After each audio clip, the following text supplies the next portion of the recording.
निरपेक्ष तदंत सह संपृक्त थिबा 3 जण छात्री को गिरफ सहित कठोर दंड विधान पाई आठगड़ विधायक तथा मंत्री रणेन्द्र प्रताप स्वाई और माननीय मुख्यमंत्री नवीन पट्टनायक को प्रेस इस्ताहार माध्यम दाबी जणाइछंती। पंचायतर समस्त स्वयं सहायक गोष्ठी और स्थानीय सरपंचों सहित कखड़ी महानदी डिग्री महाविद्यालय समस्त छात्र छात्री माने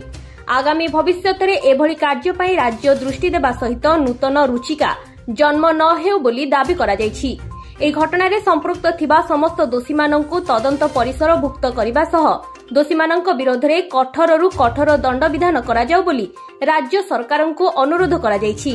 एही सभा रे बिजु युव छात्र जनता दलर समस्त सदस्य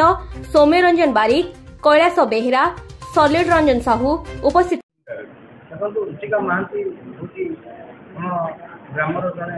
अंचल जड़े मेधावी छात्री से बीजेपी कॉलेज भुवनेश्वर +3 प्रथम वर्ष छात्री थे सेठार से हस्टेल रही पाठ पढ़ुले किंतु किसी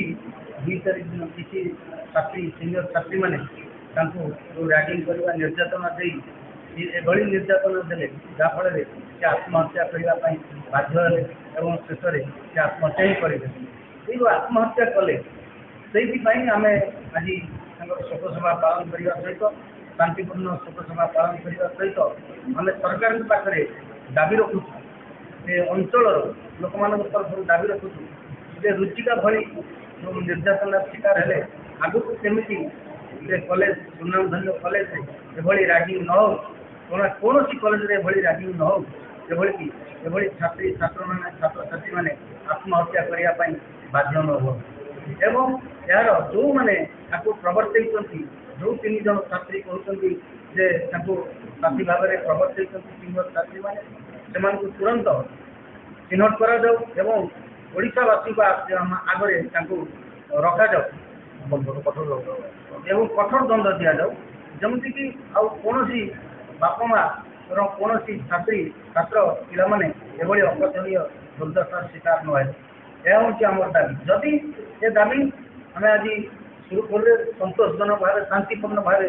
आपण माध्यम सरकार पाखे पहुँचु दाबी रखुचु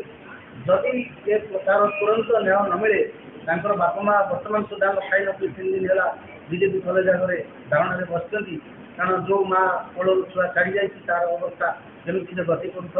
तेणु जदि तुरंत यार न्याय न मिले आम आगामी दिन में आम अंचल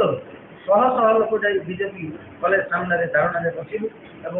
विक्षोभ प्रदर्शन कर तेणु आम सरकार को माध्यम आपण माध्यम सरकार को निवेदन करुचु तुरंत एभली संवेदनशील घटनार तुरंत यार न्याय प्रदान करंतु एवं गोटे निश्चित भाव गोटे भल मॉनिटरिंग कमिटी करंतु जमीक आगामी दिन में एभली घटना न आसे। कखड़ी सुशांत कुमार खटुआंकर रिपोर्ट प्रयाग मीडिया।